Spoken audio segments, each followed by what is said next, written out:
વરસાદની સ્થિતિ અંગે મહત્વની જાહેરાત કરવામાં આવી છે। હાલમાં ગુજરાતમાં વરસાદનો ત્રીજો રાઉન્ડ ચાલી રહ્યો છે, પરંતુ છેલ્લા 3-4 દિવસથી વરસાદે વિરામ લીધો છે। હવામાન નિષ્ણાંત અંબાલાલ પટેલના જણાવ્યા મુજબ 18 જુલાઈથી 20 જુલાઈ સુધી વરસાદ ફરીથી થોડા સમય માટે બંધ થઈ શકે છે।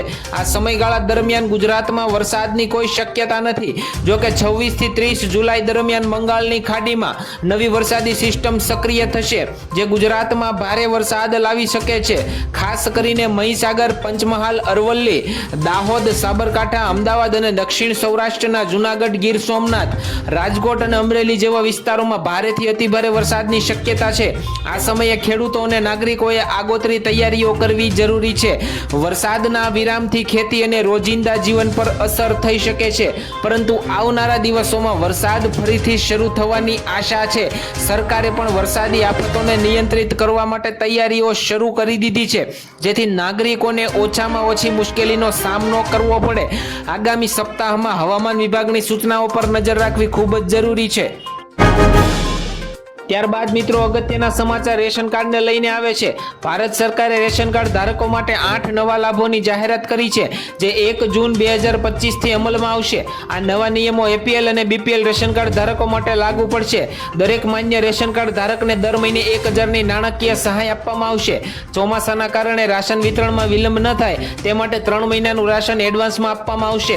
રેશન કાર્ડ પર હવે ઘઉં અને ચોખા ઉપરાંત દાળ, મીઠું, તેલ, ખાંડ સહિત 9 પ્રકારની વસ્તુઓ મળશે। દરેક પરિવારને આયુષ્યમાન યોજનાની જેમ 5 લાખનો આરોગ્ય વીમા આપવામાં આવશે।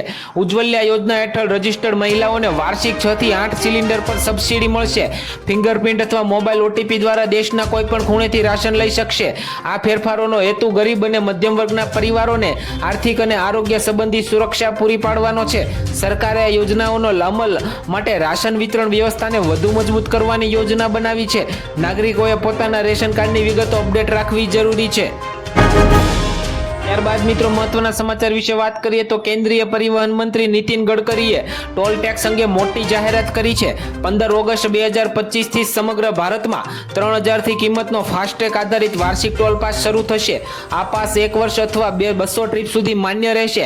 આ પાસ ફક્ત ખાનગી બિનવાણિજ્યિક વાહનો જેવા કે કાર અને જીપ માટે લાગુ થશે।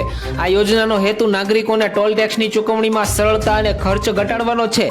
આ પાસથી વાહન ચાલકોને દર વખતે ટોલ બૂથ પર રોકાવું નહીં પડે, જેનાથી સમય અને ઈંધણની બચત થશે।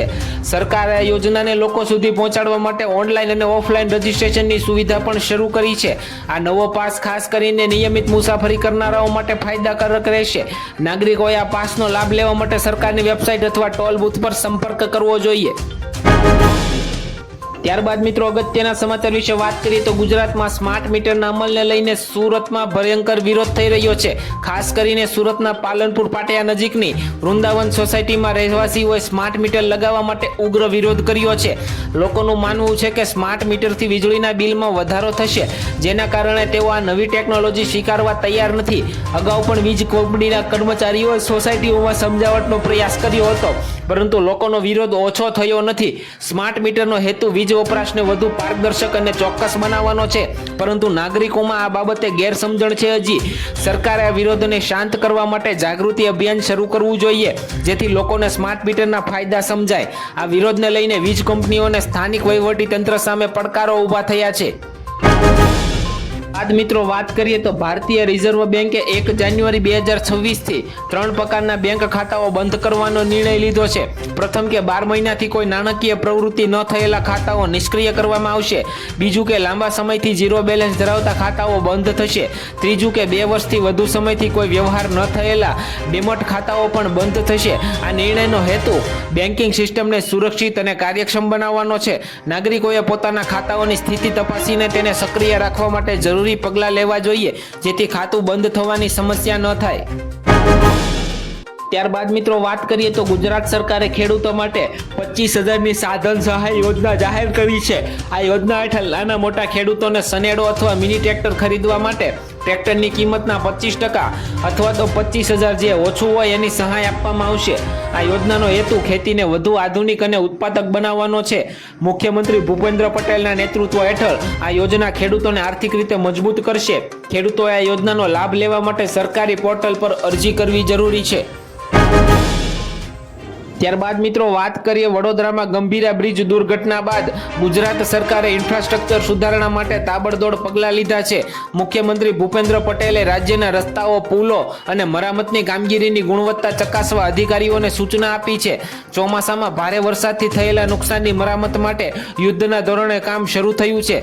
સરકારે ઓનલાઈન ફરિયાદ નિવારણ સેન્ટર પર ધ્યાન આપ્યું છે, જેથી નાગરિકોની ફરિયાદોનું ઝડપથી નિરાકરણ થઈ શકે. ત્યારબાદ મિત્રો સરકારે જીએસટીમાં મોટા ફેરફારોની તૈયારી શરૂ કરી છે.